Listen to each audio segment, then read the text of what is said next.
মধ্যপ্রাচ্যে বেজে উঠেছে যুদ্ধের দামামা। ইরান ইসরায়েল চলছে ভয়াবহ যুদ্ধ। শুরুতে জানিয়ে দেব ইরান ইসরায়েলের যুদ্ধের হাতে বা আপডেট সংবাদ, এরপর বিস্তারিত। গাজা যুদ্ধে ৭০০ ইহুদিবাদী সেনা নিহত। আরো জানিয়ে দেব ইউক্রেন যুদ্ধের আমেরিকার দেওয়া ট্যাঙ্ক 1/3 ধ্বংস করেছে রাশিয়া। হামাস নেতাকে হত্যা করার জন্য ইসরায়েলকে অবশ্যই শাস্তি পেতে হবে, কঠোর হুঁশিয়ারি ইরানের। এবার কঠোর হুঁশিয়ারি দিলেন নরেন্দ্র মোদী। রাশিয়ার রাতভর চলছে ইউক্রেনে ভয়াবহ হামলা, খেপে উঠেছে রাশিয়ার প্রেসিডেন্ট। ইউক্রেনে হামলায় রয়টার্সের নিরাপত্তা উপদেষ্টা নিহত, আহত 2 সাংবাদিক। আরো জানিয়ে দিব মধ্যপ্রাচ্যে বেজে উঠেছে যুদ্ধের দামামা, ফের উত্তপ্ত মধ্যপ্রাচ্য। এবং সর্বশেষে জানিয়ে দেব এক রাতেই 300 রকেট ছুড়ে উড়িয়ে দিল মার্কিন ঘাঁটি ইরান। এতক্ষণ শুনছিলেন সংবাদ শিরোনাম, এখন বিস্তারিত। তবে অনুরোধ থাকবে এই ভিডিওটিতে একটি লাইক দিন এবং কমেন্টস করে জানান আপনি কোন জেলা থেকে বা কোথা থেকে আমাদের সাথে যুক্ত রয়েছেন। এবং ইসরায়েল ফিলিস্তিন লেবানন ইরান যুদ্ধের সর্বশেষ গুরুত্বপূর্ণ আপডেট সংবাদ হাতে পেতে চ্যানেলটি সাবস্ক্রাইব করুন এবং আমাদের সঙ্গেই থাকুন। ধন্যবাদ। গাজা যুদ্ধে এক রাতে ৭০০ ইহুদি সেনা নিহত। এদিকে শুরু হয়েছে মরণপণ ইরান এবং ইসরায়েল যুদ্ধ। এক রাতে চলমান যুদ্ধে বিভিন্ন দিক থেকে আক্রমণে ৭০০ ইসরায়েলি সেনা নিহত হয়েছে। পাস টুডে ফার্সি জানাচ্ছে হামাস যোদ্ধাদের হামলায় ইসরায়েলি বাহিনীর ২০২ ব্রিগেড এক সেনা নিহত, অপর একজন গুরুতর আহত হয়েছে।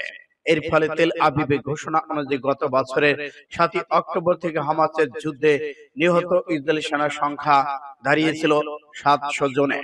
এর মধ্যে ৩৩৭ জন নিহত হয়েছে গাজা স্থল আগ্রাসন শুরু হওয়ার পর এই উপত্যকায় পুত্র যোদ্ধাদের ৩ দিনের পাল্টা হামলায়। উল্লেখ্য, ইহুদিবাদী সেনারা গাজায় হামাস যোদ্ধাদের হামলায় তাদের হতাহতের যে সংখ্যা প্রকাশ করেছে তাদের প্রকৃত সংখ্যা তার চেয়ে অনেক বেশি।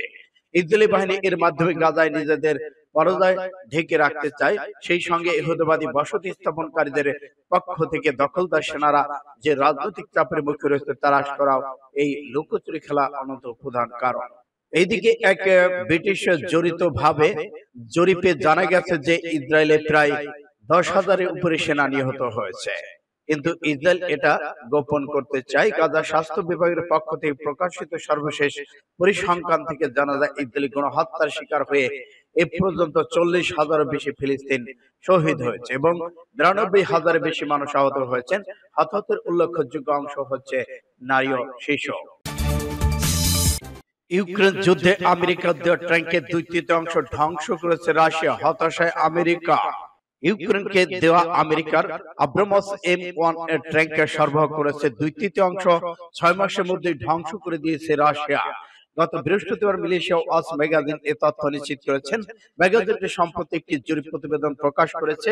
তাতে দেখা যায় ওয়াশিংটনকে ৩১টি ট্যাঙ্ক দিয়েছে, যার মধ্যে প্রায় ২০০টি এর মধ্যে রাশিয়ার সেনারা ধ্বংস করে দিয়েছে।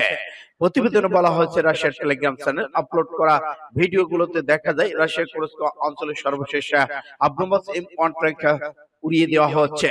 গুণগত মান নিয়ে প্রশ্ন থাকা আব্রামস M1 ট্যাঙ্কের সুরক্ষা বাড়ানোর পদক্ষেপ হিসেবে নিয়েছিল ইউক্রেন।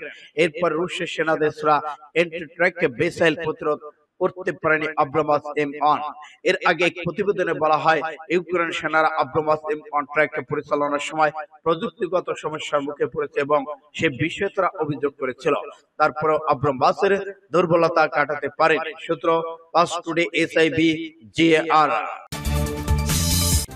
হামাস নেতাকে হত্যা করার জন্য ইসরায়েলকে অবশ্যই শাস্তি পেতে হবে, জানালো ইরান। হতভম্ব ইসরায়েল। তেহরানে হামাস নেতা ইসমাইল হানিয়ার গুপ্ত হত্যার জন্য ইহুদিবাদী ইসরায়েলকে অবশ্যই শাস্তি দেওয়া হবে বলে আবারও ঘোষণা করেছেন ইরানের পররাষ্ট্রমন্ত্রী সৈয়দ আব্বাস আরাকচি। তিনি ইটালির পররাষ্ট্রমন্ত্রী অ্যান্তনি তাজানিকে অন্যের সঙ্গে এক ফোন আলাপ তেহরানে এই প্রত্যয় ঘোষণা করেছেন। রোববার রাতে অনুষ্ঠিত এই ফোন আলাপে আরাকচি বলেছেন, তেহরান ইসরায়েলি সন্ত্রাসী হামলার জবাব হবে অবশ্যই অবশ্যম্ভাবী এবং অত্যন্ত হিসাব নিকাশ করে সে হামলা চালানো হবে। ইতালির পররাষ্ট্রমন্ত্রীর সঙ্গে ফোন আলাপের পর নিজের এক্সপ্রেসে এক পোস্টে ইরানের পররাষ্ট্রমন্ত্রী জানান, ইসরায়েল যুদ্ধের বিস্তার চাইলেও আমরা যুদ্ধ ছড়িয়ে পড়ুক তা চাই না। যদি কোনো রকম কোনো কিছু ভয় আমাদের নেই। সৈয়দ আব্বাস আরাকচি বলেছেন, আন্তনু তাজানি ইরানের পররাষ্ট্রমন্ত্রীর দায়িত্ব গ্রহণ করার পর অভিনন্দন জানানোর জন্য ফোন করেছিলেন এবং তা দুইজনের দীর্ঘ ফোন আলাপে আঞ্চলিক পরিস্থিতি গুরুত্ব পেয়েছে। সূত্র পাঁচ টুডে, MMI GR। এবার কঠোর হুঁশিয়ারি দিলেন নরেন্দ্র মোদী। গোপন ভাবে 2 ঘন্টার মতো চলেছিল ভারতের যুদ্ধ বিমান পাকিস্তানের আকাশে। এটি ধরতে পারেনি পাকিস্তান। কলকাতার আরজিকর কাণ্ডে উত্তাল গোটা ভারত। দোষীদের বিচারের দাবিতে ভারত জুড়ে রাস্তায় নেমেছে বিক্ষোভকারীরা। এবার ভারতের প্রধানমন্ত্রী নরেন্দ্র মোদীর মেয়েদের উপর হওয়া নির্যাতন প্রতিবাদ করা বার্তা দিলেন।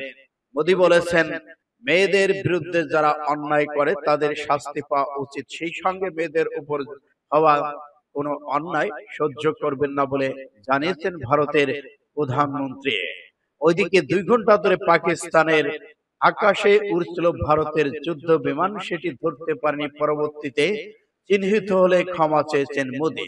মহারাষ্ট্রের জলগাঁওতে একটি প্রকল্পের উদ্বোধন করতে অনুষ্ঠানে গিয়ে মোদী আরো বলেছেন, মেয়েদের বিরুদ্ধে কোনো পাপ কাজ সহ্য করব না। অপরাধীর কঠিন সাজা নিশ্চিত করবে। এই ধরনের অপরাধ কোনো ক্ষমা হয় না। এবার খেপেছেন পুতিন। রাশিয়ায় রাতভর ইউক্রেনে ভয়াবহ হামলার পাল্টা হামলা চালাচ্ছে রাশিয়া। এবার খেপে উঠেছে পুতিন। বিপরীত পক্ষে খেপে উঠেছেন ইউক্রেনের প্রেসিডেন্ট ভ্লাদিমির জেলেনস্কি। রাশিয়ার সীমান্তবর্তী বেলগরদ অঞ্চলে রাতভর হামলা চালিয়েছে ইউক্রেনের সেনাবাহিনী।